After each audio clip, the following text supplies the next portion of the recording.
Recording. All right. Let me just have this set, and we're good to go. Let me know. Do the countdown. Yep.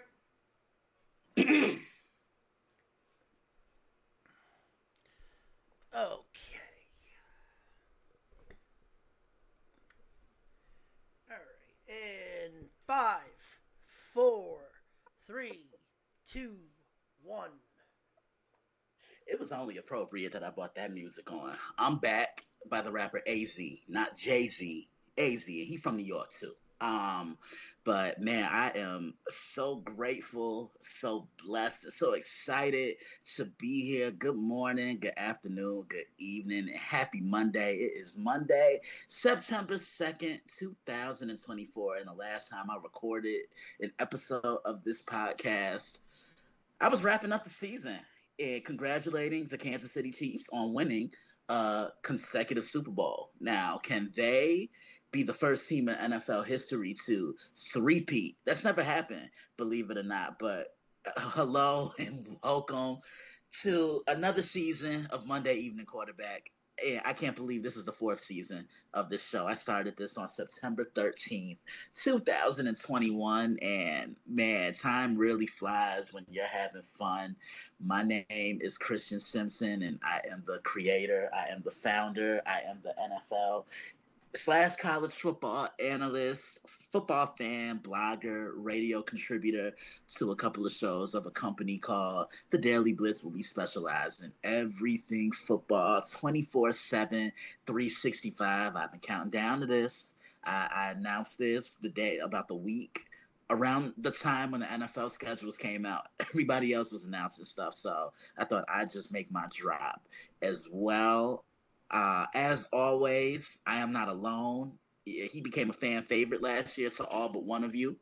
Ronnie, what's going on? So that one person, all I gotta say is, I'm back, bitches.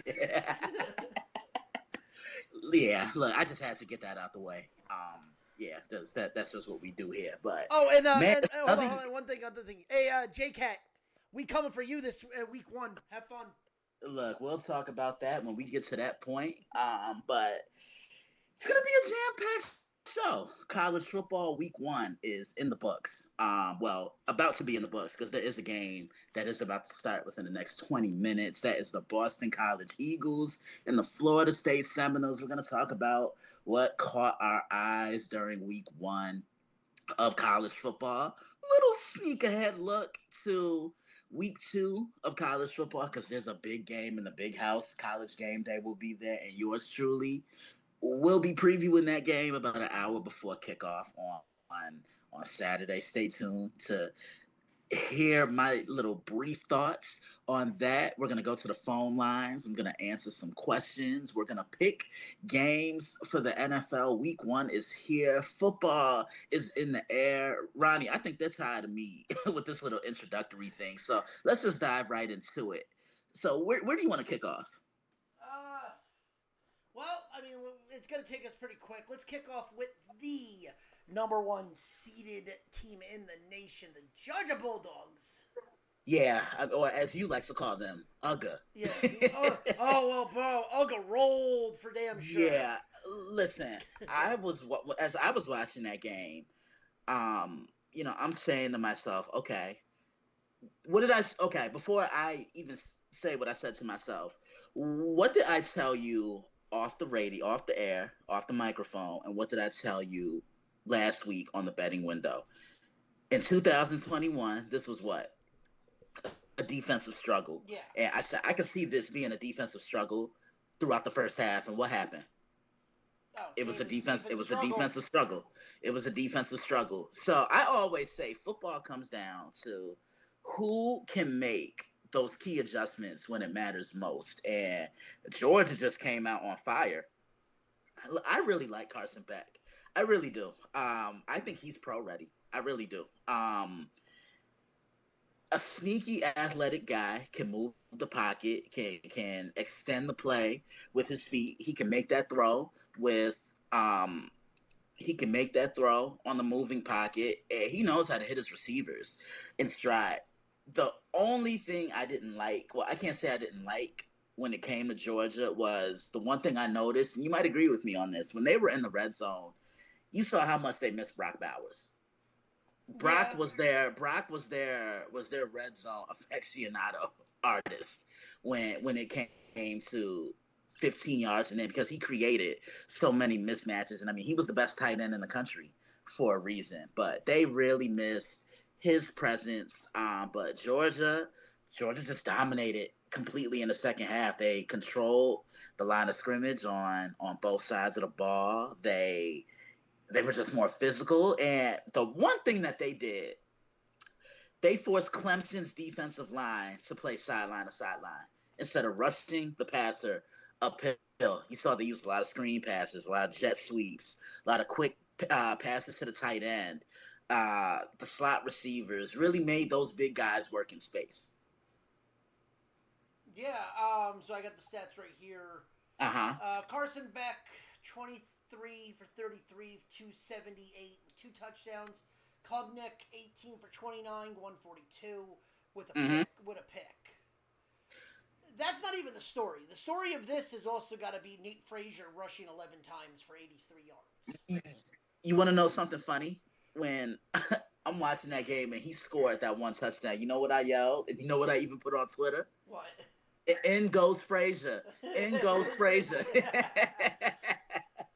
Right. But I mean, look, we all know what Georgia's staple is. They're gonna run the football. I honestly consider Georgia running back you.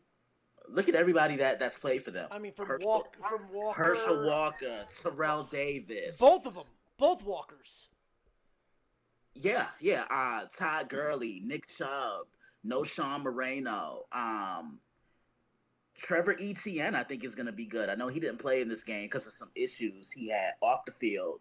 And Nate Frazier, I think Trevor Etienne and Nate Frazier, they're going to be quite the tandem to watch. They're going to be the thunder and lightning. Bingo. But I also want to take this time to, give my thoughts on Dabo Swinney. Like, Dabo, listen, I love you. I really do. However, there's a transfer portal for a reason. Use it.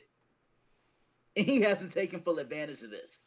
Well, I'll tell you a team that took full advantage of the transfer portal that was another SEC team, and that's the Anchors Down of Vanderbilt. Yes, they did. And oh man, it just seemed like there was so much action that you almost couldn't keep up with everything. What was your takeaway from that game, Ronnie? From the Georgia game? No, from the Vanderbilt game. I was fucking stupid to take Virginia Tech because I didn't realize I didn't realize Diego because that was my boy last year. Yeah. Transferred to Vandy because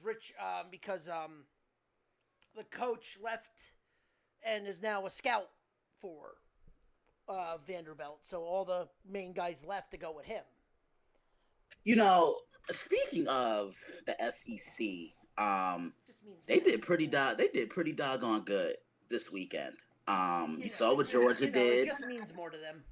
Yeah, you saw what Georgia did. Missouri handled business against Murray State. Who else? I'm trying to think. Oklahoma handled business against Temple, and that's going to be weird to say. Oklahoma, SEC. And let's talk about their biggest rival, Texas. They handled business against Colorado State, pitching a shutout, 52 points. The only two SEC teams that really didn't handle business was LSU and Texas A&M. Right, and we're going to talk about those two. And Ole Miss, given a 76-piece wing order beatdown on Furman, 76 and Bama dropping. So Texas, Bama, and Ole Miss. 52 all pitch shutouts, 52, 63, and 76. Yeah, I like, to elaborate on what Alabama did against Western Kentucky. One, can we stop the Kalen DeBoer hate? Because to me, Kalen is one of the best head coaches in the country. I mean, this is a man that's coming off an appearance in the national championship. No, he hasn't won one yet. And unfortunately, we live in an era where we judge people by rings and titles, right? However, I love the rapport that he has with the quarterback, with Jalen Milroe. Look, I'm not going to coach you on what I want you to do. I'm going to listen to you, and I'm going to let you do you. I'll throw a little tweaks in there, here and there, but I'm going to let you do you. I'm going to let you be the player that you know you can be, and I'm just here to coach you. And I think this is going to be a relationship that you're going to see grow more and more throughout the year. Man, Alabama looked like they didn't miss a beat. And plus, Nick Saban was in the building. So for them to drop their first game without him, I think that would have been utterly disrespectful.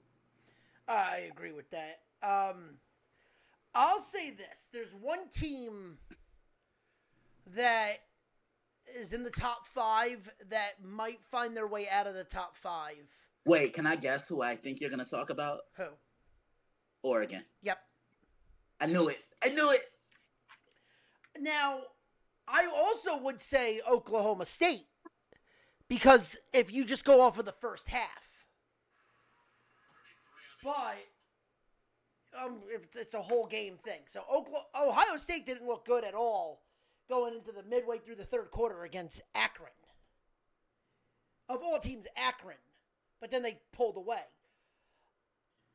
Oregon at home against Idaho, who is one of the better FCS teams, only wins by 10. 24-14, and I'm looking at the stats right here. Dylan Gabriel, by the way, yards. Heisman favorite Dylan Gabriel. We got to get that right. Yeah, he is the Heisman favorite. He threw for 380 yards and 2 touchdown passes. And then looking at the rushing from Oregon, Jordan James. Oh, y'all know my rule. First one of the year, you better have game. If you have 2 first names, it's only right. He had a good game. He ran the ball 15 times for 95 yards, and he averaged 6.3 yards per carry. That's not bad. You know, running the ball still pays dividends today. I get what you're saying about Oregon, but I don't know. Definitely, I could have seen more, but I could understand why you would say what you said about dropping them out of the top 5. Now, I would not say they should be. They didn't lose, so they're still going to be within there. But I think they would fit more in the 6th position because Bama, I know what team. Because Texas, Bama, and Ole Miss all pitch shutouts. And yeah, but I know a team. Sorry to interrupt you, Ronnie, but I know a team who could easily go into that top 5. And we talked about this after that game on Saturday. The Irish or Penn State? Fighting Irish of Notre Dame. Now, look, it wasn't the prettiest game, and I saw a lot of people on Twitter and a lot of people texted me after that game talking about I wasn't really impressed with Riley Leonard. He really didn't do much. Here's the thing. He didn't have to take over that game. They just needed him to be game manager. He only threw for 158 yards. It was Jeremiah Love in his touchdown that really put Notre Dame in the driver's seat. Texas A&M just couldn't get anything going. And what did I tell you in my preview? What did I say in my preview? And what did I tell you last week? If Notre Dame could limit the playmaking ability of Connor Wegman, they'll do just fine and they will win this football game. And that's exactly what happened. This Notre Dame defense, they were fast, they were physical, they were to the point, and they have one of the better corners in the country that a lot of people don't talk about. And I think he's going to be a projected top 10 pick once he decides to declare his name eligible for the NFL draft. And he goes by the name of Benjamin Morrison. As shut down as they come, but he's kind of cut from that. How can I put it? He's kind of cut from that Jalen Ramsey cloth because he's physical. You get what I'm saying? Like I'm looking up to see just like, how big he is before I make a comparison. So he's young. He's only 20 years old. Jesus, that makes me feel old. But he's 6 feet and, it's just the range that he plays with. And he always finds himself around the ball.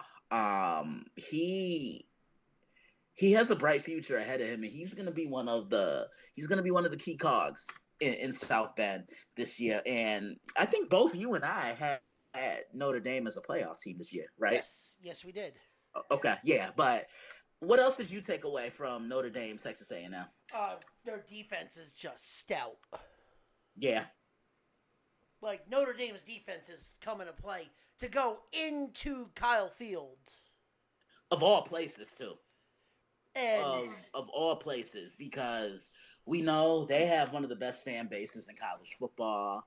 Um, the 12th those man. fans really get into it, and the biggest storyline coming into that game was Riley Leonard and Mike Elko. They were on the same sideline around this time last year, and this year it's Riley versus Mike, right? Right. So yeah, I really got to tip my cap to Notre Dame. I love what they did defensively. What a huge win for them. And I was looking at their schedule, and I wouldn't be surprised if they just breeze through though their first 6 or 7 games. I'm getting it up right here. The schedule. They play Northern Illinois this weekend. That's their home opener, right? Yeah. Then they go to Purdue, which could be interesting. Then they play the University of Miami of Ohio. Then they play Louisville. Then they play Stanford.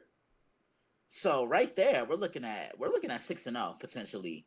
Georgia Tech could be tough because you saw what Georgia Tech did to Florida State a couple of weeks ago, right? They play Navy, and speak of the devil, they play Florida State on November 9th, which could mean something. Then they play Virginia, they play Army. Realistically, they could go into that final game of the year against a team we're going to talk about very shortly in USC. They could go into that game undefeated, Ronnie. Yeah. Oh, definitely. They So go into I that game. truly, I truly feel it's playoffs a bust for Notre Dame this year. Oh yeah, definitely. I mean, Notre Dame is kind of in the same boat that say Penn State is. And they look good on Saturday. Um, what have I been calling for Penn State to do these last couple years? You got to eventually take a shot down the field, and Drew Allard looked really good um, on on Saturday in Morgantown. You saw he just seemed like he was on the same page with his receivers. Um, he threw for 216 yards and 3 touchdown passes. Nicholas Singleton, who, in my opinion, is one of the best running backs in the country. 13 carries, 114 yards, and 1 touchdown. And, the leading receiver um, for Penn State, Harrison Wallace III. Lord Jesus. Five receptions, 117 yards, 2 touchdowns, and he averaged over 23, close to 23 and a half yards per reception. If they can continue this, Penn State not only is going to be a playoff team, but I think they can make a nice little run and assert themselves in the Big Ten. Because the Big Ten is just wide open. I know Ohio State is the quote unquote favorite to win the Big Ten, but it just feels like there's more of a competitive nature surrounding the Big Ten because don't know what we're going to see from Michigan this year. They lost a lot from the head coach and Jim Harbaugh, Yeah. the quarterback and J.J. McCarthy, and I'm really wishing him a speedy recovery. I was looking forward to seeing him play. They lost their best player in what's that kid's name? Blake Corum. And they lost a couple of key pieces on defense, but I don't think their defense is going to take much of a hit. And since we're on the topic of the Big Ten, Ronnie, I personally didn't like the way that Michigan looked the first 3 quarters of that game against Fresno State. No, no, not at all. You see what I'm saying? But Yeah.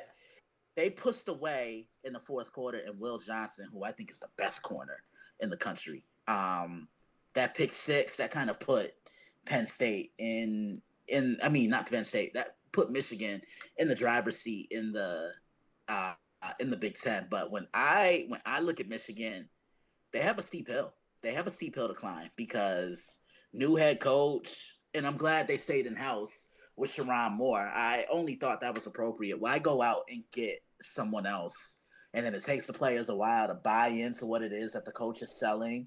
And Sharon Moore already had a rapport with many of the players in his locker room in Ann Arbor, right?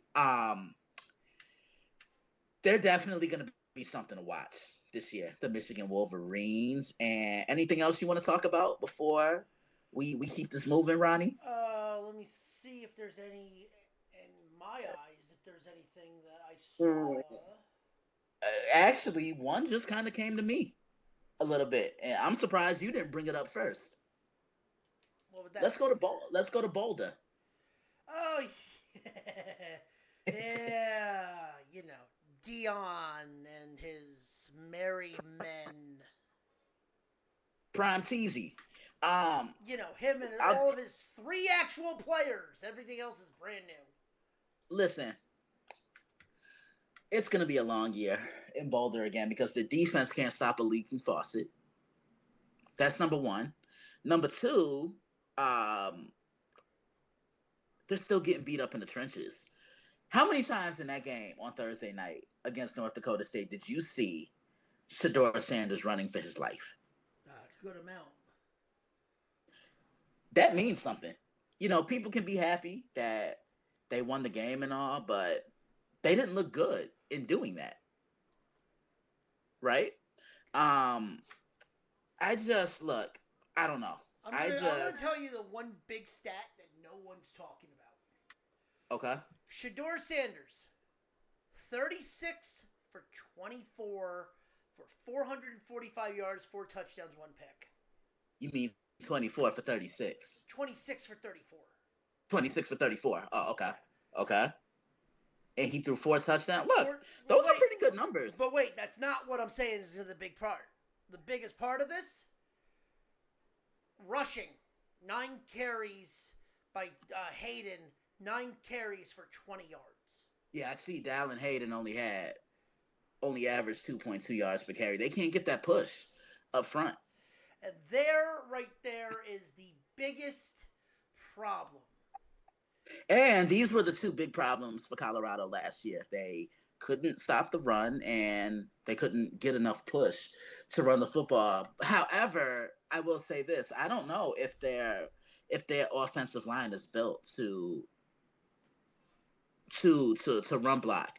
I remember saying this about the Pittsburgh Steelers a couple of years ago before Ben Roethlisberger decided to call it a career. If you notice, the Steelers really depended on the quick passing game, right? Yeah. Get the ball out of his hands, because remember, throughout Roethlisberger's prime, what was he known for? Holding on to the ball and extending the play. Now he was getting the ball out in under 3 seconds, which was quick for him. And I always said the quick passing game was their equivalent of a running game, and that could be what we're seeing in Boulder with Colorado. But they got to find some type of running game. But get it's ugly. not like they're running the West Coast offense. No, they're not. But here's my thing, though. There's going to be moments where they're going to get punched in the mouth, and being punched in the mouth and you're down by 3 touchdowns in the second quarter. You mean like next week? Hey, you said it, not me. You're going into the boys that are fed with corn, and you're going into a hostile environment where you beat them last year in Boulder. Now you have to go to their place where they're pissed. Exactly. Anything else you want to say to wrap up week 1? Because we can do a little preview of week 2 if you want to right now. No, there's not. I mean, I could. Okay, actually, I do have a question for you. We'll talk about this more Wednesday too. Okay. So during the Rutgers game, Rutgers scored a touchdown to end the game. Okay. With zeros left. Howard's coach got very offended by it. Okay.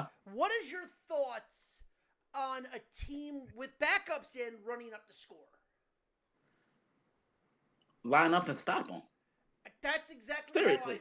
how I feel. Because look, I see this all the time in basketball where the team already has the game sealed up in the bag, and they have the ball and they're either dunking or they're laying it up, and guys are getting offended. I'm like, nah, play some defense and stop it if you don't like it. I remember this being an issue when the Patriots went undefeated. in 2007.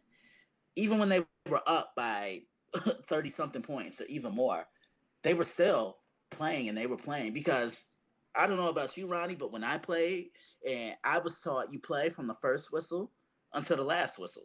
Yeah. I have no type of issue with it whatsoever. Like, all right, so Edgerrin James is the only one to score a touchdown for Howard. Great. Monangai was out in the third quarter. Mm-hmm. After he got his touchdown, 8 minutes into the third quarter, with 8 minutes left in the third quarter, he was benched. He did not Okay. play the rest of the game. It was all backups. They Okay. still gave up 20 points in, like, during the whole thing. Oh, well, I'm offended by it. Well, you also got paid $300,000 to come in and get beat. Exactly.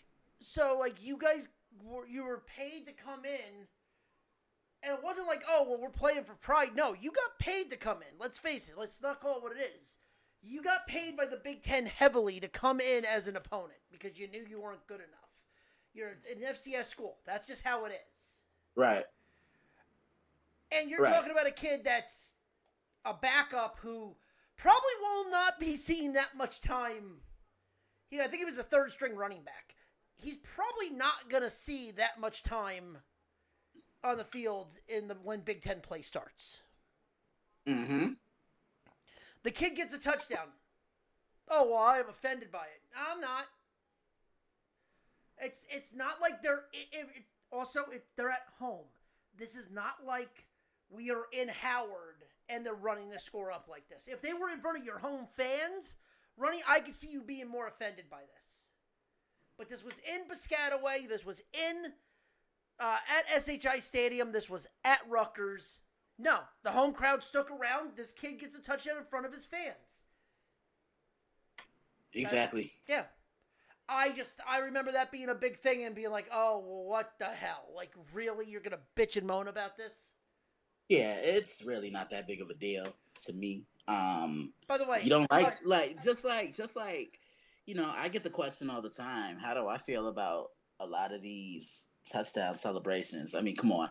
You've watched football probably as long as I have, and we all know that touchdown celebrations have been a thing with this sport for the longest. Yeah, some guys go a little overboard. I'm not gonna lie, but T.O.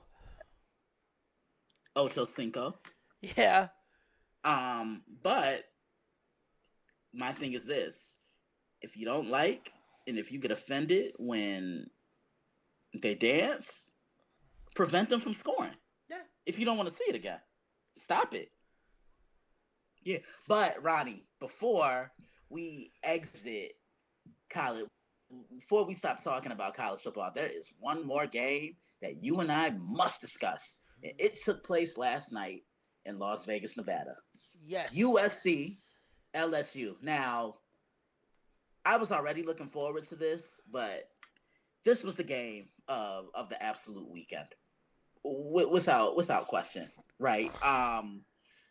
Just the storylines. You look at both coaches. Both coaches, I feel, are under immense amounts of pressure to succeed because both, for as good as Brian Kelly and Lincoln Riley have been, they both have one thing in common. You know what that is? What's that? They haven't won a playoff game.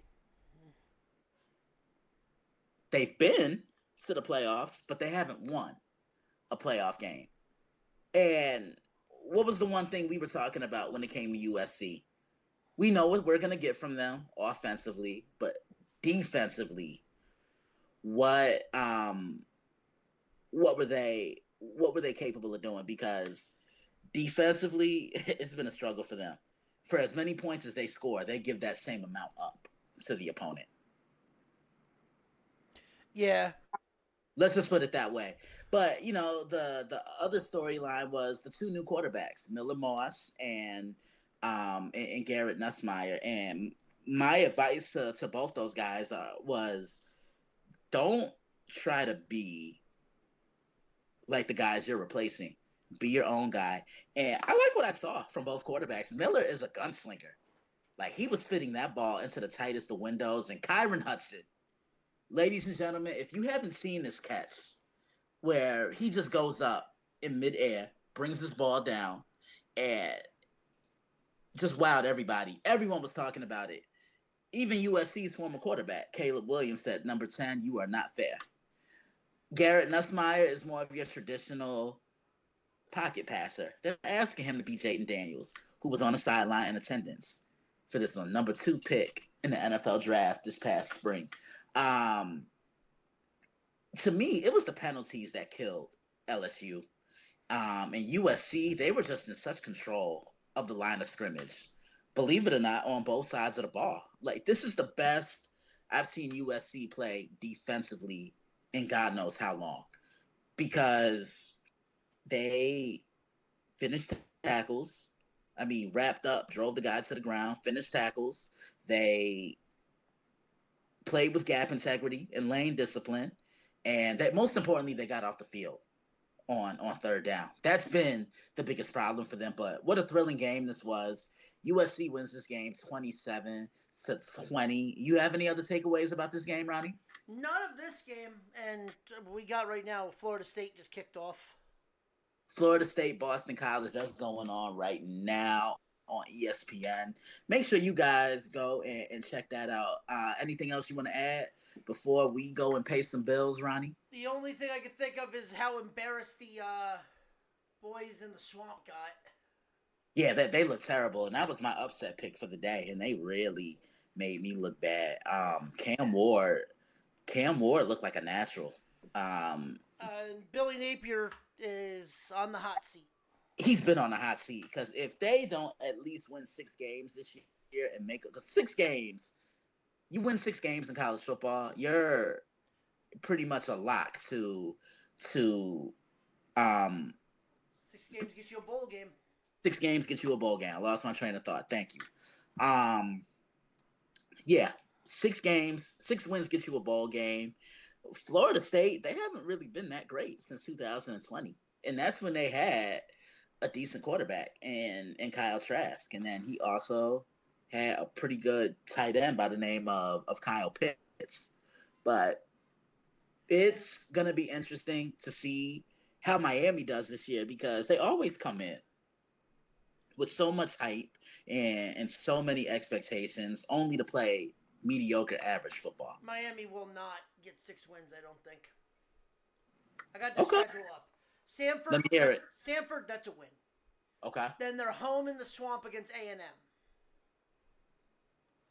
Then they're at Mississippi State.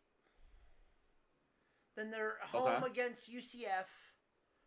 Okay. At Rocky Top for Tennessee. That'll be tough. And then this is Florida or the Florida. Okay. Then home against Kentucky. Okay. Then cocktail party. Say it correctly. The world's largest cocktail party. That's what I thought you said. At Texas. Home against LSU. Home against Ole Miss. And then in Tallahassee for Florida State.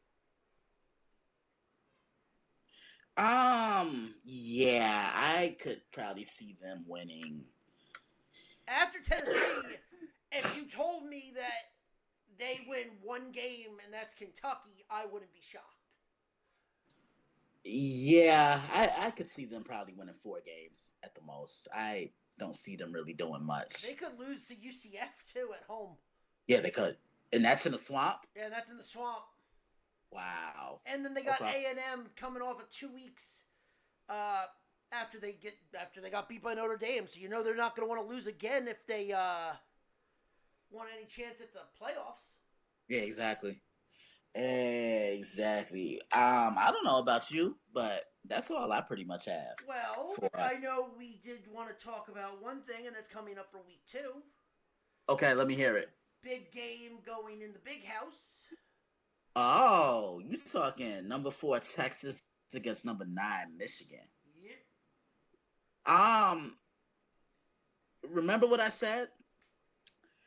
I was paying attention to. And I said this to my one buddy, Israel Rivera. Shout out Izzy and those guys at Prime Sports, where I'll be with them tomorrow night for the Prime. with their football coverage, but I'll promote all that at the end of the show. Um, I was paying attention very closely to both Texas and Michigan because what do I always say? Teams unfortunately have a tendency of overlooking what's in front of them because they're already looking ahead to that big game. Texas did what they had to do. Quinn Ewers threw 3 touchdown passes in the first half, and we got an Arch Manning sighting. We got 2 touchdowns. Who Arch did? Arch, yeah. Yeah. Michigan, on the other hand, Michigan looked a little shaky. Let's call it for what it is. I mean, yeah, they won that game by 20, 30 to 10, but against Fresno State was in this game. Who's not that good of a team. No, they're not. So I don't want to say they necessarily overlooked Fresno State, but the one thing I always say is in this sport, you can't just show up on the field because you're the more superior team. You're going to get everyone's best. And what Michigan has to also realize is they have a bullseye on them because they're the defending champs. So you're going to get everybody's best effort. Right? Just looking at this game, the key matchup to me in this game is Texas red zone offense against Michigan's red zone defense. Michigan has always been one of the best red zone defensive teams in the country, and Texas can be very hit or miss in the red zone. They took care of business last weekend against Colorado State, but this is going to be a matchup to watch. And I think, I don't want to say too much, but can Texas remain balanced? That's the key. But for Michigan, the two things I'm paying attention to: one, can they keep up with that speed of the Longhorns? Because the Longhorns have a lot of guys on the perimeter that can create problems. And as far as Michigan's offense, can they play the game on their terms? Because what did Michigan do a lot of last year, Ronnie? What was their bread and butter for that offense? Run the ball. Run the football. Run the ball. Right? So can they do that? And what I'm expecting Texas to come in the box. They're going to bring additional safeties into the box. They're going to sit at the line of scrimmage, and they're going to dare Michigan to beat them over the top. But here's the thing. Michigan doesn't have that downfield passing attack like they did last year. Like with Cornelius Johnson. Yes, they still have Colston Loveland, and he can make a couple of catches over the middle as their primary tight end. But this is going to be interesting. I cannot wait to get my hands on this one. I am previewing this one this week. Shameless plug. You'll hear me talk more about it with Ronnie on Wednesday on the betting window on the Nerdport Network. But Ronnie, you ready to go pay some bills? Yes, let's go pay some bills. Let's pay some bills. We're going to go to the phone lines now, enjoy some music, and you're going to hear one of our new features of the show, a couple of audio drops. This is something I really wanted to include in the show. Let's go to the phone lines. When we get back, we are going to pick games for Week 1 of the NFL. This is Monday Evening Quarterback on Spotify, YouTube, Twitch, Blog Talk Radio, and the Nerdport Network. Okay. Recording's off. We're good. All right, here, let me just go grab a drink. Yep, because we're still live on Twitch, so. All right, cool. So, All right, man. You want me to send you what games I'm not giving you? Yeah, just text it to me. Yeah, I'm gonna text it to you right now. Yeah, I'm doing it right now. Okay. All right, I'll be right back, man. Cool. All right, cool.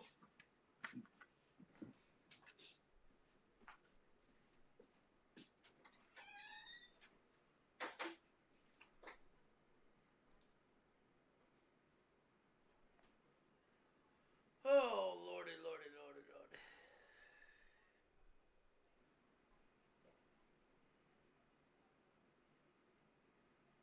Thank you to the person that followed.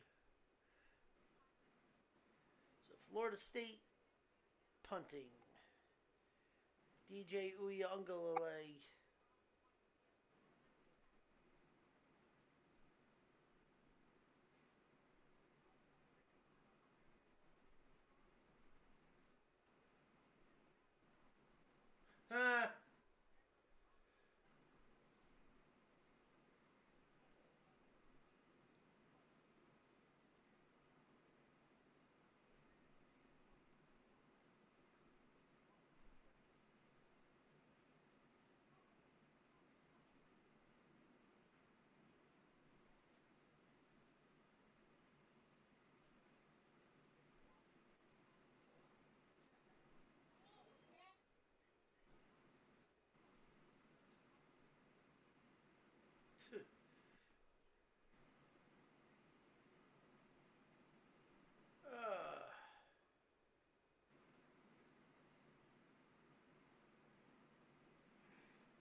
All right, you ready? Yep.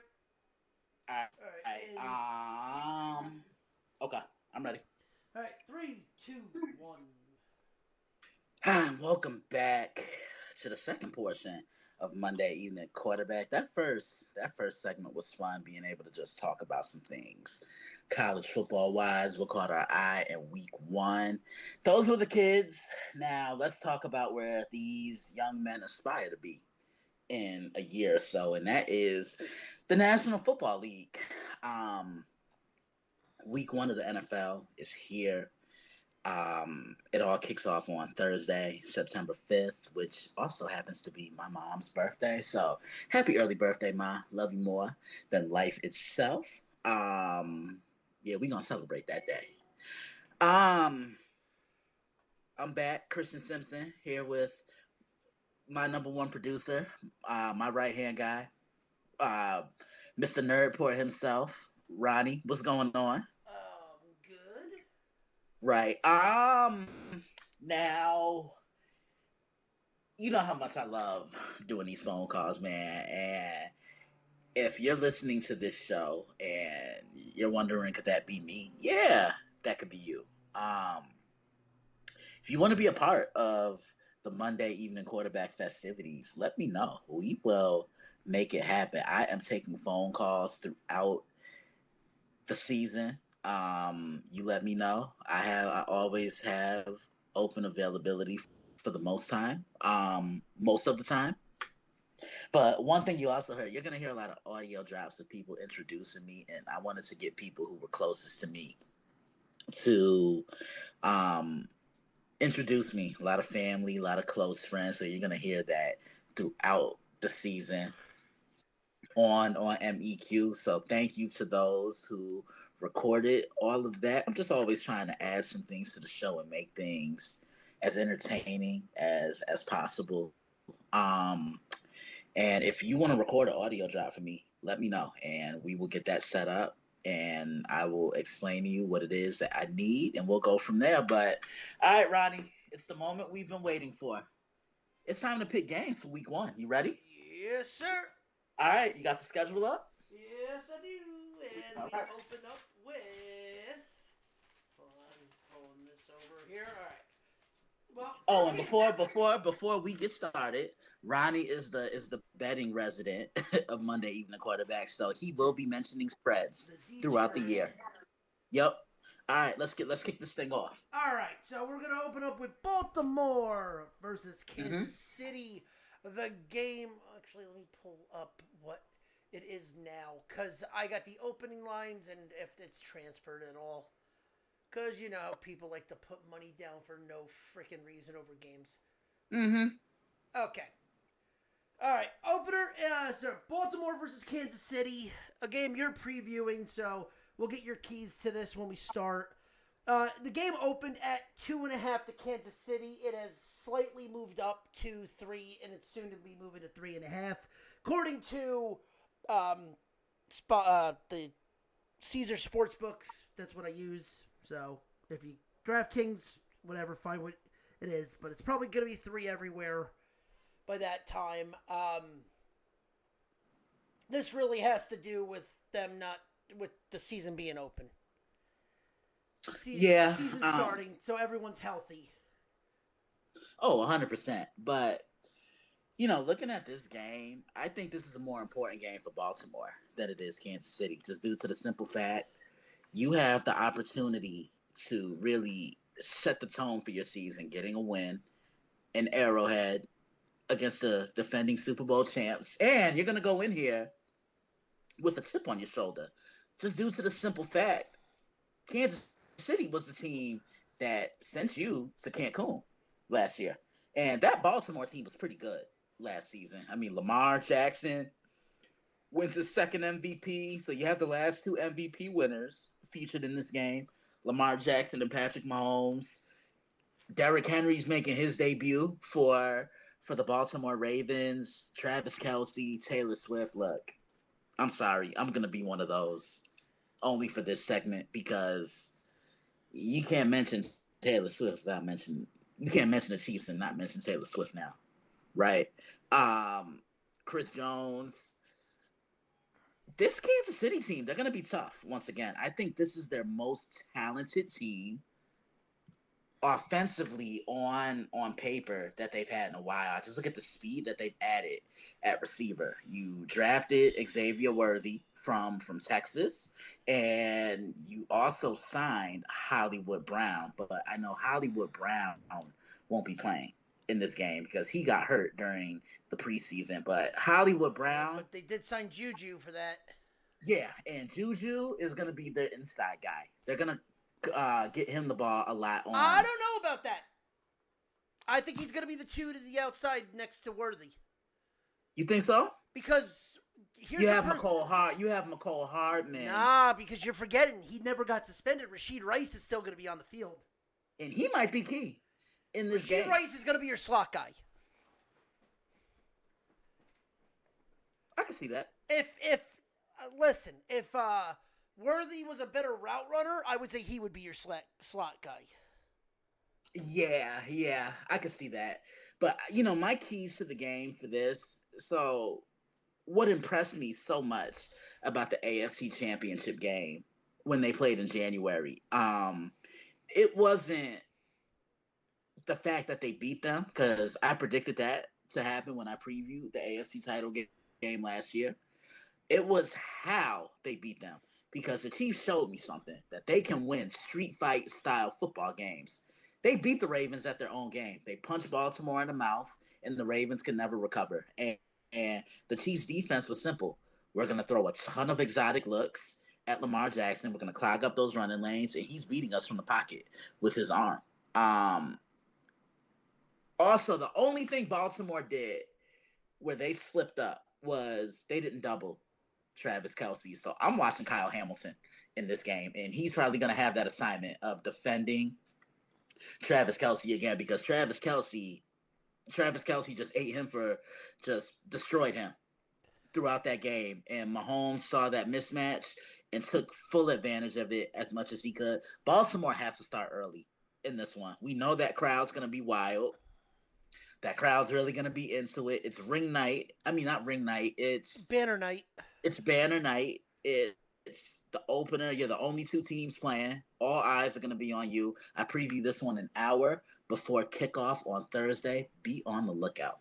So I have this game going in a certain direction where I think Kelce is going to be actually taken out to a point to where it's going to be more, I think, the fact that Rashid Rice is going to be the guy in this game.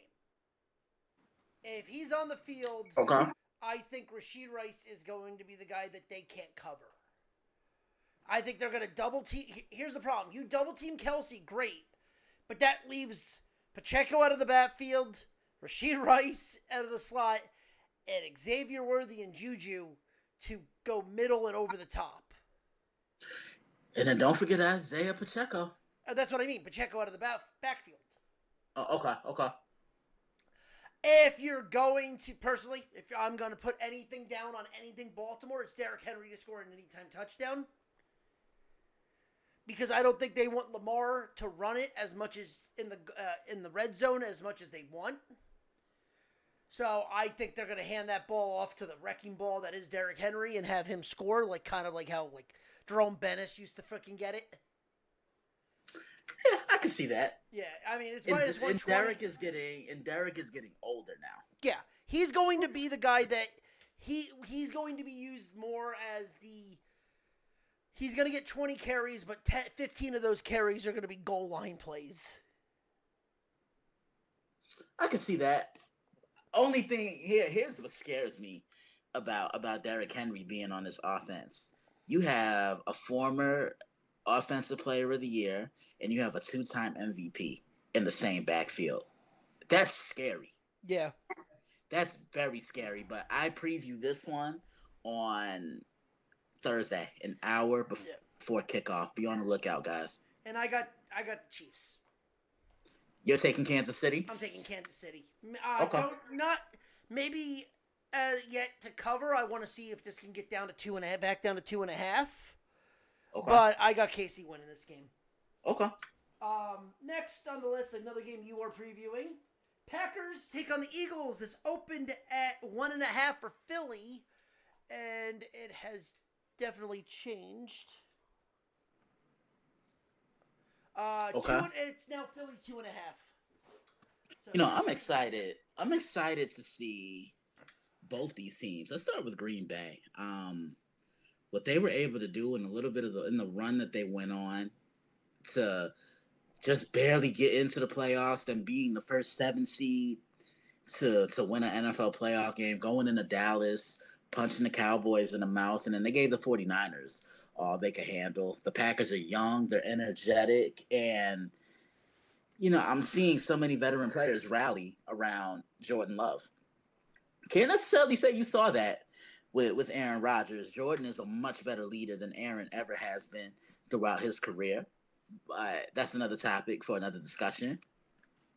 And the Philadelphia Eagles, last year I wasn't really sold on them. Yeah, at one point they were 9-1 or 10-1, but in their first 10 wins of the year, they weren't dominating opponents like they were in 2022, the year when they won the NFC. I think Jalen was hurt, no pun intended. It just seemed like they were just coasting along until they got humbled by the San Francisco 49ers. Because after that 49ers game, the Eagles were never able to recover, and they quit. I feel they just kind of gave up. They were content, and that was that. Jason Kelce retired, Fletcher Cox retired, Saquon Barkley is here, and that was one of my favorite signings of the entire offseason, because Saquon now goes into a situation where he's not the focal point of the offense like he was with the Giants. He's surrounded by, he has a much better quarterback. He has a much better offensive line, and there are other weapons around him to take that pressure off of him, Ronnie. This is going to be a fun one. I previewed this one on Friday. Yeah, I think the one thing that's going to help this with this is Jalen's not going to have to do the tush push. They're going to leave that to probably Saquon. I can see it. Because Saquon can be under center and can used to be having that exchange. So it's going to kind of be like the Wildcat of some sort, where they're just going to directly snap the ball to Saquon. Well, no. What they'll do is they'll probably line up in pistol and have Saquon take the snap. I can see that. Yeah, I could definitely see that. Because I would not want to keep putting... Like, everyone's like, oh, well, Hurts is there. I go, would you really want to put Hurts in the backfield every freaking time? Yeah. To get hit and just pretty much get destroyed? Exactly. I wouldn't. I would never want to keep that going, because it's... Exactly. So you'll see Saquon get that. The problem is this defense going to travel. Philly, I don't think, as much as I like Philly in this game, I think Green Bay would want this a lot more. I actually like Green Bay to win this game. Okay, yeah, I can't wait to reveal my thoughts on this one. That's coming up on Friday, the day of the game. So be on the lookout for that, guys. All right, next game, and we can move through some of these quicker. Pittsburgh is a 3-point dog against Atlanta. Got two veteran. Yeah, no, I was gonna say, and the over under is 42.5. This game is gonna be under, but like you said, two veteran quarterbacks. Yeah, you got two new veteran. You got two veteran quarterbacks, old faces in new places. Russell Wilson and Kirk Cousins. Atlanta, they've been loading up. They acquired Matthew Judon. Um, what sometime last month, and they've been building up that defense. Um, the Steelers haven't necessarily looked the greatest offensively with either quarterback, whether that's Russell Wilson or Justin Fields. But the Steelers have one thing working for them in their favor: defense. That defense is going to be swarming. I'm going to guarantee a Minka Fitzpatrick interceptions. TJ Watt's going to get a couple of sacks because he's going to play with a vengeance. Alex Highsmith on the other side.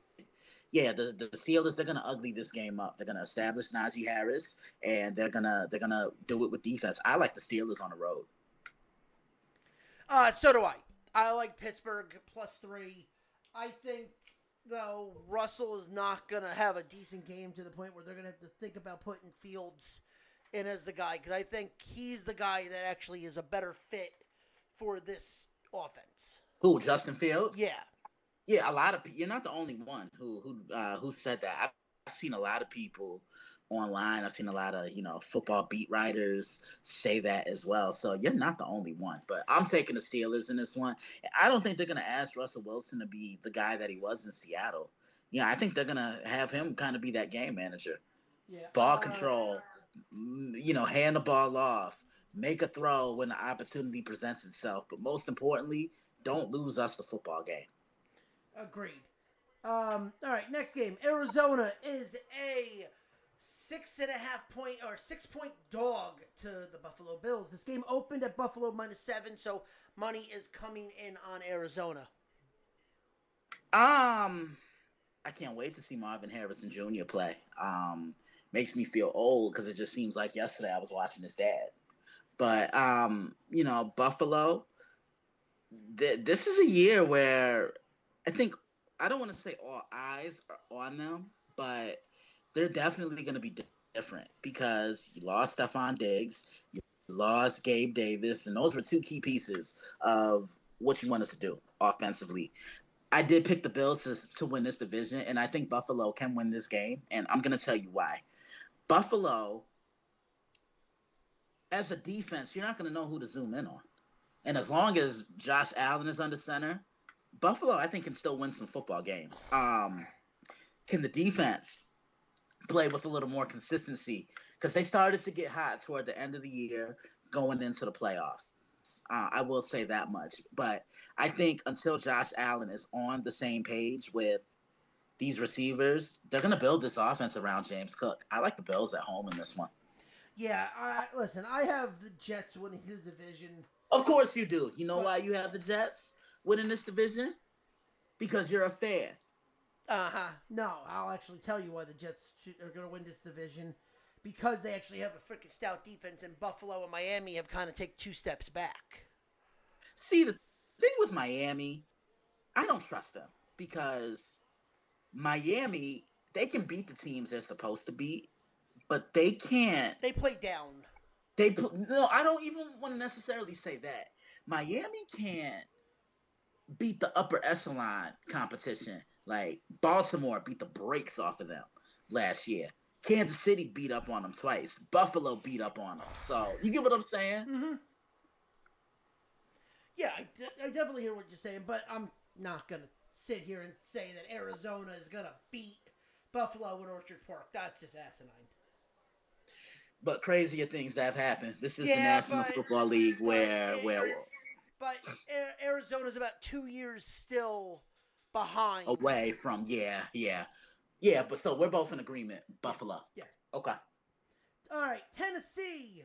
Go get your mayo and put it in your coffee, because they take on Chicago. Bears.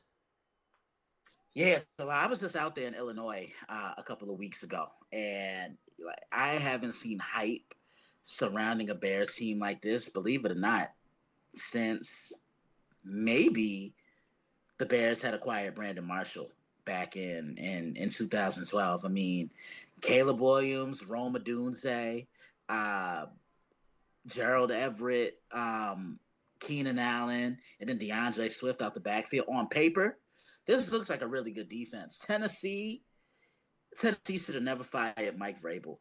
No. I'm gonna just put it to you like that, because for what? I mean, Mike Vrabel's gonna have another head coaching job very soon, whether it's in the NFL or I could even see him becoming a college coach as well. Isn't he coaching the Arena Football League? No, he is. I think he's. If I'm not mistaken, I think he's the defensive coordinator for the Cleveland Browns. If I'm not mistaken, I'm gonna look. Quick update. No, he's a consultant. Okay, quick update. Touchdown, Boston College. 7-0. 7-0. BC. Yeah. All right, Ronnie. We got to breeze through these picks because you and I are going to talk about this game. Oh, Lord. We're going to talk about this on Wednesday because if DJU ain't passing the ball, this is going to be a long night for Florida State. Yep. I like the Bears in this one. So do I. I don't think it's going to be a blowout, though, like a lot of people are expecting it to be. I think this game's going to be a lot closer than a lot of people expect. Yeah. I agree with that. I mean, I think this game is a touchdown between. I think Chicago wins and covers because it's 4.5 is the spread. Okay. All right. Next is the Patriots taking on the Bengals. Cincinnati is an 8.5-point favorite over New England. Oh, let's face it. This is just embarrassing. New England's not ready.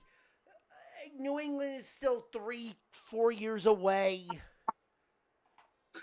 You know, what shocked me with New England was they aren't starting Drake May. You draft the quarterback with your first pick, 3rd overall, and you're not going to start him? I mean, listen, it's a good thing that they let him sit and learn a little, but what do you have to lose? Yeah, that's true. That's very true. Cincinnati, on the other hand, Joe Burrow is the quarterback they claim Lamar Jackson to be. Yeah. Because he's always hurt. Yeah. Oh, yeah. He's always hurt. And will Jamar Chase be there? Maybe he'll be compensated between now and this game on Sunday. I do like the Bengals in this one. I just don't think the Patriots across the board have enough offensively. I think even without Chase, the Bengals take care of business. Yeah, and then the Bengals have a huge game in week 2 next weekend against the Kansas City Chiefs, and I can't wait to get my hands on that. Yep. All right, next game, the Colts take on the Titans. The Texans, sorry. Houston is a 2.5-point favorite over the Colts. Mm-hmm. The question to this is, do we see regression from C.J. Stroud? I think that's the $1 million question. Because a lot of people already have him as like a top 6 or a top 7 quarterback. I'm like, okay, let's see him do it again. I think there's going to be more tape on him. They've surrounded him with more weapons. Tank Dell, Nico Collins. And remember, they have Stephon Diggs now. And I don't think they're going to ask Stephon to be the guy that he was in Buffalo for Josh Allen and even the guy he became in Minnesota for Kirk Cousins. He's going to kind of be like the second or third option. I think they're going to use him primarily in the slot. And we're getting another look at Anthony Richardson. Can he stay healthy? And most importantly, can he play smart? That's what I'm looking to see. Remember, when these two played last time, it came down to one play. And if that running back catches that ball, we're talking about the Colts converting a first down, and they drop it on 4th down. Houston goes on to win that game, and eventually they go on to win the AFC South. You know, I like what D'Amico Ryans and that front office is building up in Houston. I'm taking the Texans here on the road. Okay, this is where we differ. I'm actually going to take Indy. Really? For one reason. What is Indy's specialty? They want to run the ball. What does Houston not have? They don't have those run stoppers. Ding. Exactly. Indy is going to slow the game down, and they are going to take out Houston. Now, can Houston score quickly is the good question, but Indy does have a couple good cornerbacks, and their secondary is okay.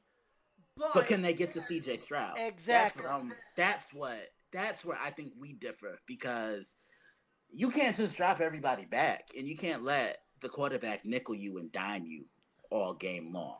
No, but I think Indy is going to run the ball heavily to the point where you're going to see Houston not know what to do. Okay.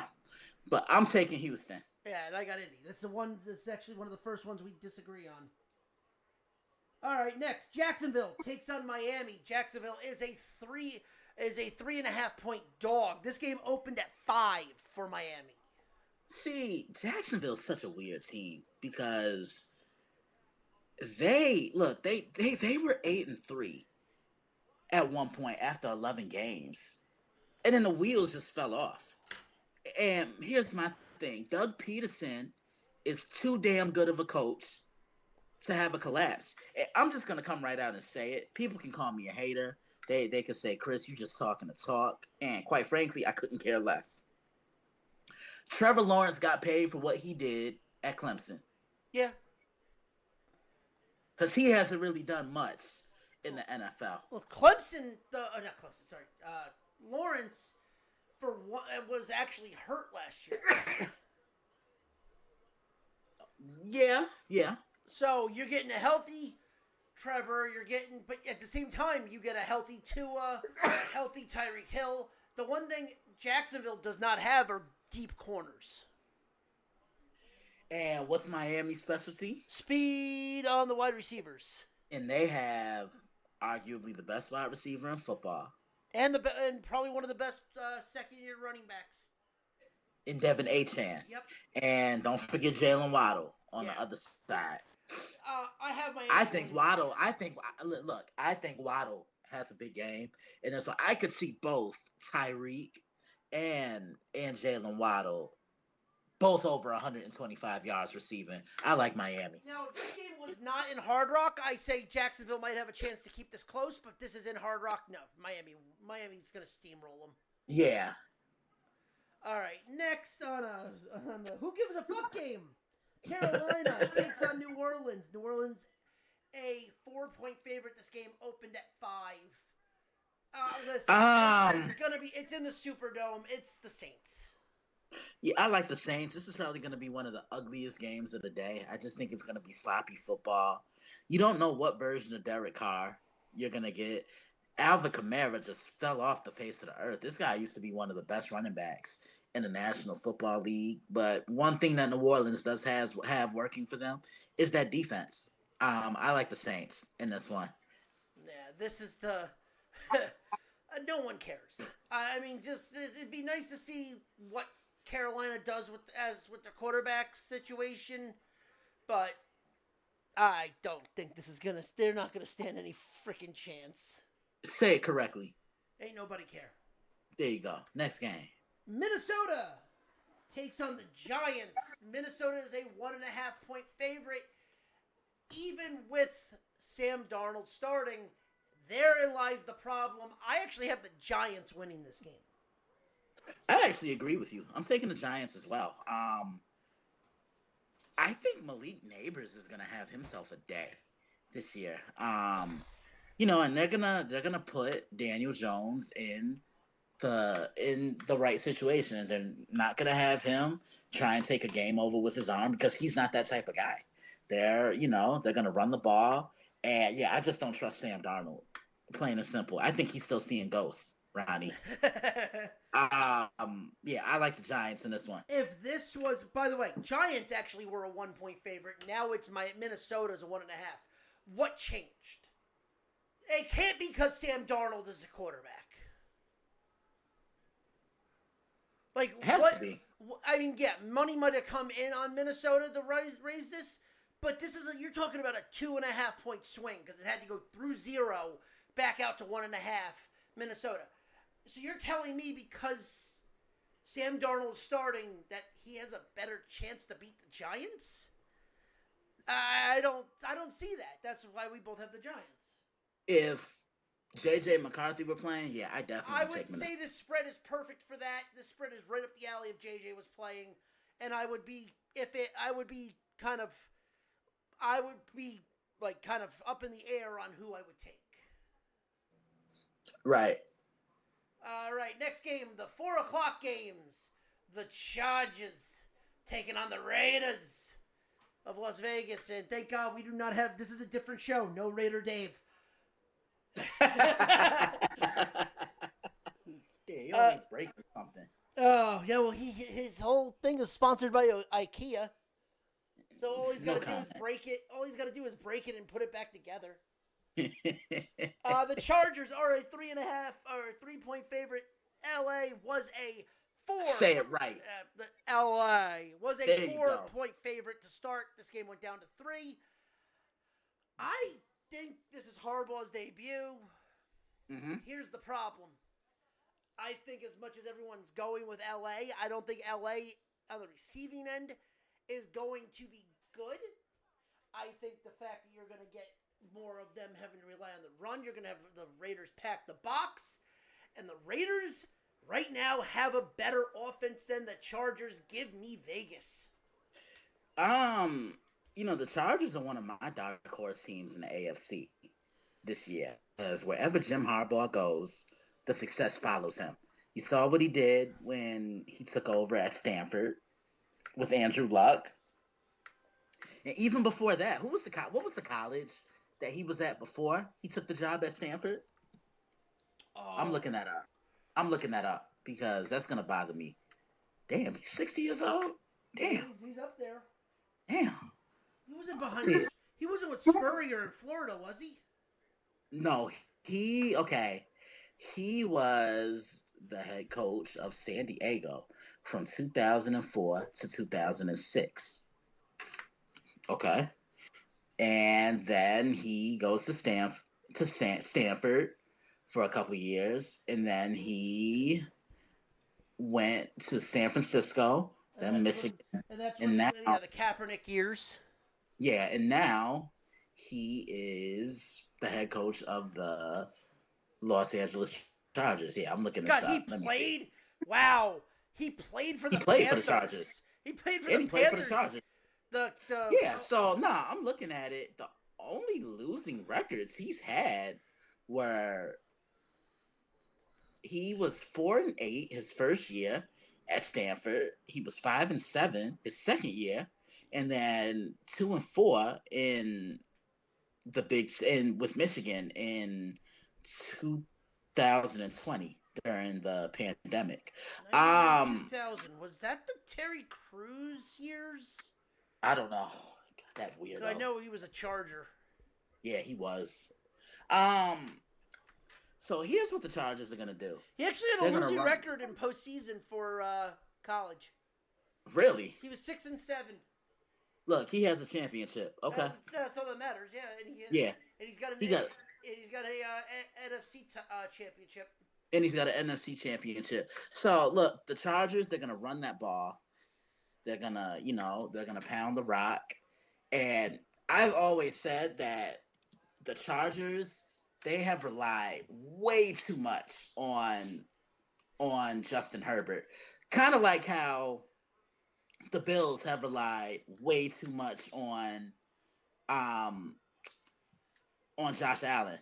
When they're up by 28, Justin is still dropping back to throw passes. And Jim is going to alleviate that this year. I mean, this game could really go either way. And I know the Raiders have Gardner Minshew. The Raiders, Jim Harbaugh versus Antonio Pierce, Herbert versus Gardner Minshew. I'm taking the Chargers. I'm going against you. I think this comes down to a field goal. God, he played from 87 to 01. Who, Jim Harbaugh? Yeah. Wow. That's insane. That's great. Yeah, he was a Bear from 87 to 93. So he was the replacement for Jim McMahon. Then the Colts from 94 to 97, which he got replaced by Manning. Yeah, because I remember when he was in that AFC Championship Yep. against the Steelers. And then 98 was with Baltimore, then 99 2000 with San Diego, and then 01 practice squad for Detroit, but that was on Carolina. So from 87 to 01. That's like 15 years. Yeah, and then went to Western. And then that's weird. Yeah. So then he went to Western Kentucky from 94. During his playing career, he was an offensive consultant for Western Kentucky. Yep. But wherever he goes, the success seems to follow. I mean, he alleviated a huge weight off his shoulders with finally beating Ohio State. I mean, he beat Ohio State. Well, he wasn't there for the third one, but he beat them twice. He finally won a playoff game, and then he won that championship that he so desperately needed for his career. But I'm going to take the Chargers by field goal. Okay.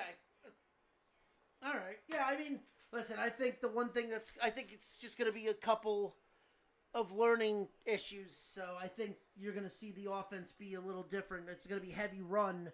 That's the only reason why I kind of have. Mm-hmm. All right, next, Denver take on the Seahawks. The Seahawks are a 6-point favorite. This actually went up from the open, which was 5. This is the reason this has gone up is because I don't know. Why is Seattle going up? Yeah, it's in Seattle. Great.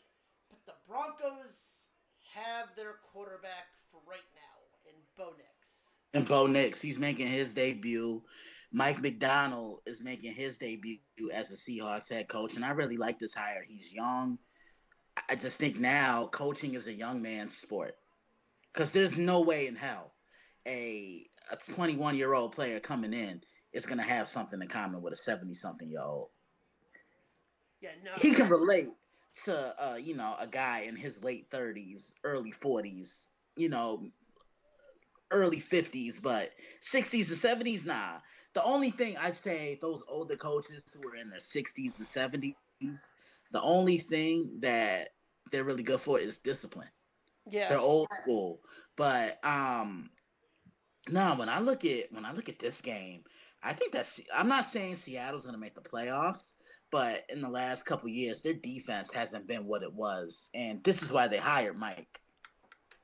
Because they saw what he was capable of doing with the Baltimore Ravens, and I think he's going to get that pass rush right. I'm going to take Seattle here. I was thinking about taking Denver, but I just think Seattle's out to prove something. It's a new chapter. I'm not going to say it's going to be a rude awakening for Bo Nix, but that hostile environment, I know he played in hostile environments, in Eugene and a couple of places in college, but, this is the NFL, and they're going to come after him. I'm going to take Seattle. So I think Seattle wins, but Denver covers. I think Denver keeps this game close. Seattle's defense wins it at the end of the game because Bo Nix is not going to be used to this. If this was in Mile High, I would be likely leaning more towards Denver, but I think Denver with 6 points, it'll come down to the final play, and Denver will lose by a field goal. Next, the Cowboys taking on the Cleveland Browns. You're previewing this. The Browns were a 1-point favorite. Now it is up to 2.5. And honestly, it's because Myles Garrett. Let's face it. You know what's funny about this game? The biggest storyline isn't coming from the field. You realize that, right? Yeah. What's the biggest storyline in this game? Off the field, both quarterbacks. Not necessarily what I was thinking. So, Dak not getting paid, going into his final year, but also, I would also say it's got a lot to do with the fact that what's his name has got paid all that money and is not produced. I wasn't even thinking that. It was more so this is Tom Brady's broadcasting debut. Oh, okay. Ah, you were completely off. I'm like, oh, maybe he'll get it. I'll tell you what you don't know off the air. But Yeah, but you know I'm not wrong though because on the field, no, Dak you're not. You're Dak not. playing I mean, look, Dak's still playing for his contract after he, honest to God, should have won MVP last year. yeah, but both these teams are really similar in a way because they both thrive on defense and running the football. You know, they don't need Dak to be Superman. They just need him to kind of control things. He's at his best when he has the running game going for him. Um, Amari Cooper, he's going to play with a chip on his shoulder in this one. CeeDee Lamb got his money, so that means Jerry finally listened to people. He woke up and he finally gave CeeDee Lamb that contract extension because come on, let's be real. I don't think this offense is twice as good without CeeDee.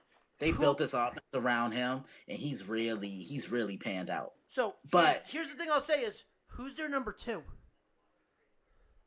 My point exactly. that's a that's a good question. Yeah, it is CD. That's a good question. It's CD, and then who? That's a good question. That's a good question. But here's the problem I have with the Dallas Cowboys. It just seems like they're perfectly content with just being relevant instead of trying to win and get to a Super Bowl. Have you ever noticed that or Yeah, felt that way? yeah, And their defense is Super Bowl caliber. It's the offense that always gets them into some garbage. yeah. Cleveland, they were a surprise team last year because the AFC was so loaded last season. Um, Obviously, the Jets acquiring Aaron Rodgers, the Chiefs, of course, Buffalo, the Dolphins, Baltimore, Pittsburgh made the playoffs. The Bengals would have made the playoffs if Joe Burrow didn't get hurt. And here comes Cleveland. Cleveland wins what 11 to 12 games last year. 11. 11. And Yeah. they started five different quarterbacks. Started with Deshaun Watson. It ended with Joe Flacco. Yep. It Come back usually 20. what's the old argument? When a quarterback goes down, everything falls apart. Then remember they lost Nick Chubb last year in week 2. And I think he's still on the pub list. Right. And then they even started multiple offensive linemen. They didn't have the same starting five up front, and they still won 11 games. People can argue all they want, but the right guy got coach of the year, Kevin Stefanski. Yeah. Because all of that to happen, and you still were able to keep things afloat. I see this game being physical. You have two of the best defensive players in the league in this one. Micah Parsons and Myles Garrett. Ezekiel Elliott is back, and Amari Cooper is facing his former team. This team's going to be a dogfight. Who can play mistake free when it matters most? And I see this game coming down to who can establish that ground attack more consistently and who will be able to limit the other team's rushing attack. I preview this one on Wednesday before I get on the betting window with this guy that I'm talking to right now. So be on the lookout. Yep. I am taking Dallas in this game. I think Dallas is the better team. I think even with Micah Parsons, or not Micah Parsons, Myles Garrett, I think Micah Parsons is going to just be the cancel out on that defense. I think Dallas is a better team than Cleveland. Give me the Cowboys. Okay. All right, Washington taking on Tampa Bay. Tampa Bay was a 4-point favorite. Now is down to 3.5. I like Tampa. Mike Evans is going to be Mike Evans. Rashad White, they're going to establish him. It's the first game for Jaden Daniels, and I think this Bucs defense is going to get after him. I definitely like Tampa. I really want Washington to win this because I think Washington might actually win this division, but I don't. I gotta see. I'm gonna take it as is and say Tampa's gonna win this. I think Washington will cover this game, Mm-hmm. but I think Tampa might win this. But I wouldn't be. I need to see this team how it gels in week 1 before I could really hitch up my wagon to anything like that. And I want to see what Baker does. Baker Mayfield had the best year of his career last year. He just looked to be so comfortable in Tampa, and sometimes that's just what it takes. A new setting, got the short end of the stick in Cleveland, couldn't find himself in Carolina. He was with the Rams, and then he gets to Tampa, and then everything just seems to come together. And especially what he did after who he replaced as well. Those are big shoes to fill coming in after Tom Brady. Yeah, I fully agree with that. Like I said, I just want to see what this game. I'm really interested to see how this game goes. All right, Sunday Night Football. The LA Rams take on the Detroit Lions. The Lions were a 3-point favorite. It is up now to 3.5. You are previewing this with your keys. I am. I preview this one as well. The Rams lost a very key piece to their puzzle this year. Aaron Donald decided to announce his retirement after playing for 10 years. And when you hear his reasoning as to why he wanted to, you understand it more so. Nah, man. These two met in the playoffs last year, and it ended up being one of the best games I've seen, not just in the playoffs, but all last season. You got to put a little respect on Sean Payton's name. I mean, not Sean Payton, Sean McVay's name. Got my Sean's confused.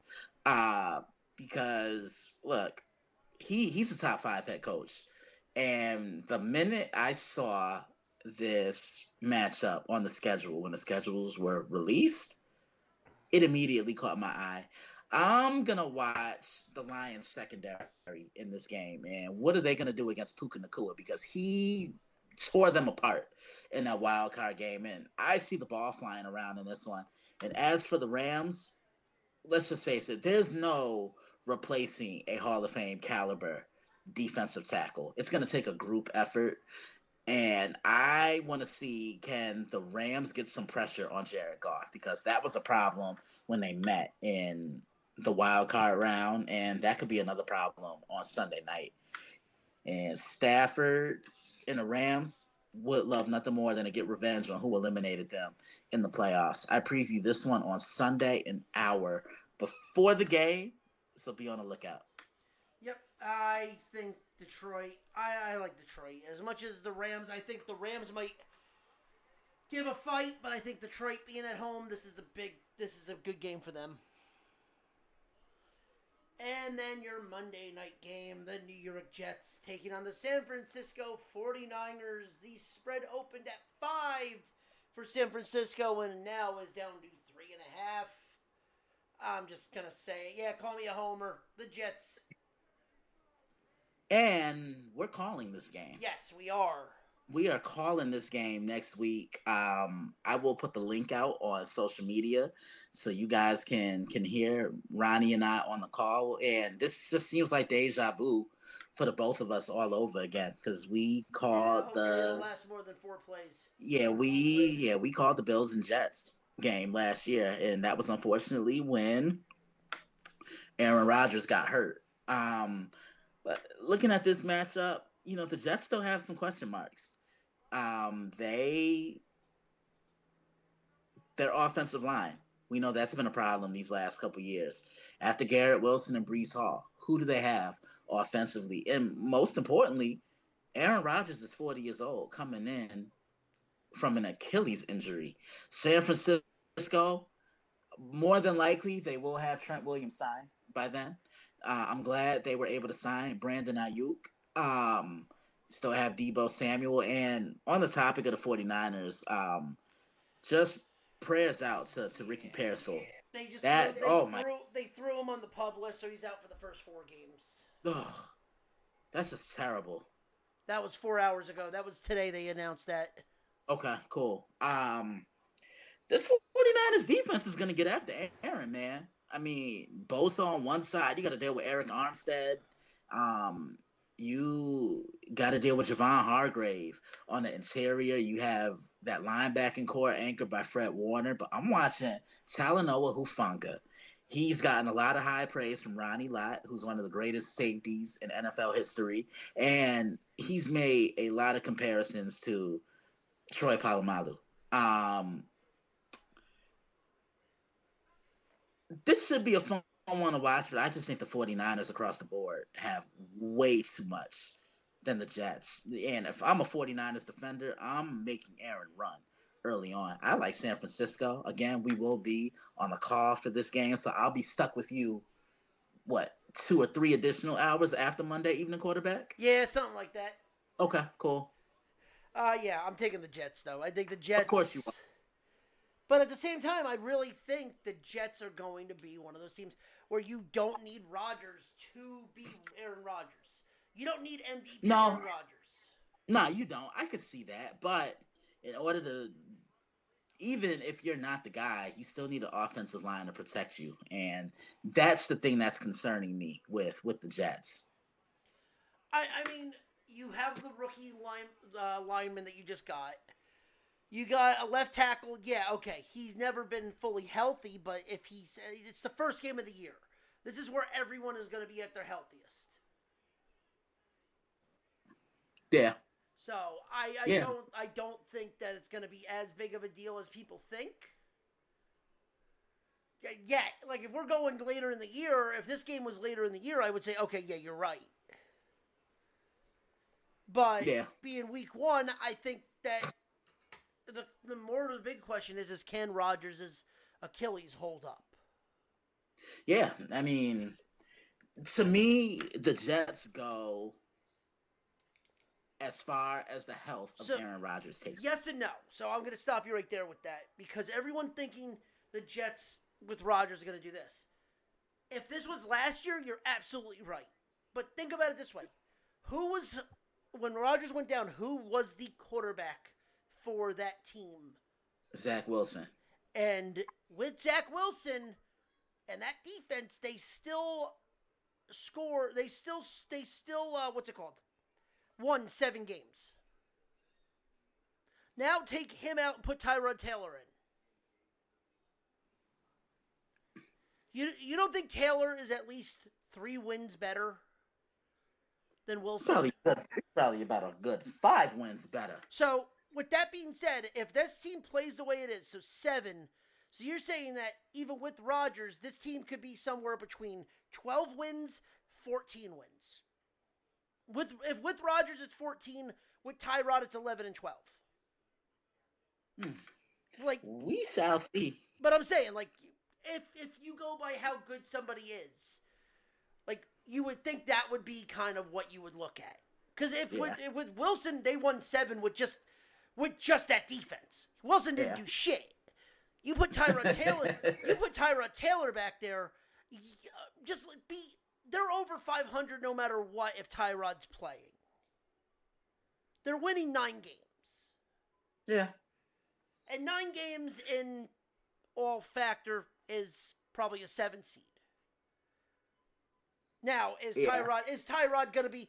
Am I going to sit here and tell you they're going to win the division if Tyrod's there? No. I think the only way they can win the division and get a high seed is if Rodgers stays healthy. Yeah. Yeah, but again, man, it all depends. We shall see, but I know they have a lot of question marks coming into the year, and that was our week 1 picks, Ronnie. Yes, it was. And now someone did ask me a question. I'm gonna check social media just to make sure that nobody else like sent me anything. Do your thing. I'll be right back real quick. Okay. Now I was asked about the 10 best teams entering this year in the NFL by my guy Lionel Durr. And okay, so let's get the obvious 4 out the way. Chiefs, Lions, 49ers, Ravens. You got those 4 right there. Wow. No particular order. Houston, so that's 5. You got to throw Green Bay in there. That's 6. The Eagles, that's 7. The Bengals, that's 8. The Cowboys, that's 9, and the Texans. Actually, swap the Bengals and the Texans. Put the Texans at 8, and the Bengals at 10. So yeah, those are my those are the 10 best teams I feel coming into the year. Thank you for your question. You guys can always leave questions for me, whether you know me personally. You could just send them to me through a text because my phone is always on me, or you can email it to me, or hit me on Twitter. Ronnie, anything else you want to discuss? No, I'm good. You ready to wrap this thing up? Yep, let's bring it home.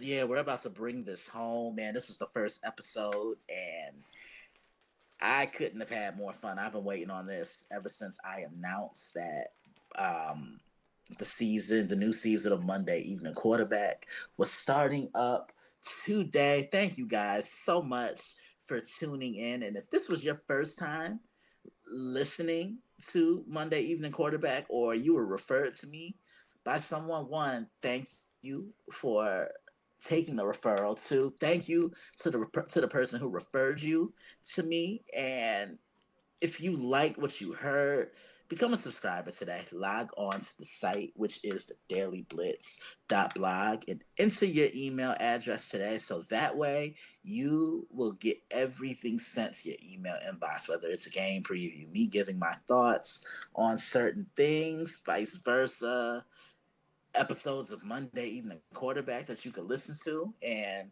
so forth. And to everyone else, I might as well just start promoting everything. Um, Become a subscriber if you already aren't. I just said it, the dailyblitz.blog. Go to the site, enter your email address, and everything will be sent to your inbox, as I just mentioned. How can you keep up with me on the airwaves? Obviously, Monday Evening Quarterback on Mondays with my guy, Mr. Nerdport Network himself, producer Ronnie. Then most Monday nights, you will catch me on, if I'm not calling a game with this guy, you can catch me on on Prime Sports World. It's going to be, I believe, my 4th or 5th year working with those guys, and I always look forward to it. David On Point, TJ Hopkins, and Israel Rivera, and Matt James. Love those guys. Um, you can catch me reviewing games from the previous day on Monday on the Prime, and then Tuesday we always preview the up and coming week of games in the NFL. So I'm on the Prime every Monday night and Tuesday night on Prime Sports World. Every Wednesday you can catch me on the betting window on the Nerdport Network with this gentleman I'm on right now with Ronnie, John Danzo, and Ryan Shaw. We'll have a lot to talk about. We're going to be picking games. We're going to be, in case you didn't hear it here, you can hear it there on the betting window, and that is on the Nerdport Network. Fridays, you can catch me on College Football Showdown on Prime Sports World with Israel Rivera and Matt James, looking back at everything that caught our eye in college football and looking ahead to the up and coming week of college football action. I will be starting my vlog that I announced tomorrow, which is called Blitzing. So many of you always joke around and say that you see me working, but you don't see me working. So this is really going to give you a view of everything that I do behind the scenes going into episodes of Monday Evening Quarterback. My thought process with these titles, me writing previews, getting ready for games on Saturday, games on Sunday, and how I'll be preparing for how I'm calling a Monday night game with Ronnie. I cannot wait to get that project up and going on the road. As always, I always do some shout outs. Again, huge shout out to my family, my mom, whose birthday is this week. Thursday to be exact, when everything kicks off for the NFL. Happy birthday, Ma. You have nothing left to prove to me because I am always so proud of you. My little sister, Taylor, my son, better known as my dog, Siebes. And he's not at my feet today. Usually he is, but He decided to go and do his own thing. My other siblings, Sean, Janice, Tanisha, Daphne, Brandon, and Keith, thank y'all so much for always supporting your boy. It means so much to me. Some of the other people I'm closest with, Robert Butler, Jason Tyree, Kimmel Fryer, Candace Carter, Mike Griffin, Rob Carter, Velo, Alex Bennett, Corey Harris, Deshaun Elliott, my dad, of course, for always keeping me on the right track. Thank you to both my parents, because without this, none of this is close to being remotely possible. And just to everyone who's supported, everyone I've worked with on the radio, and everyone I work with on the radio now, thank you so much. This is going to be a great year. This was the first episode of Monday Evening Quarterback on the year. I hear that music. My shoulders are moving, and we're going to ride out to a little music from Chicago. This is Lupe Fiasco. He Say, She Say off the classic album. Lupe Fiasco's Food and Liquor. I am Christian Simpson. That's Ronnie Kumpf, and we will see you guys here next week on Monday Evening Quarterback. See ya.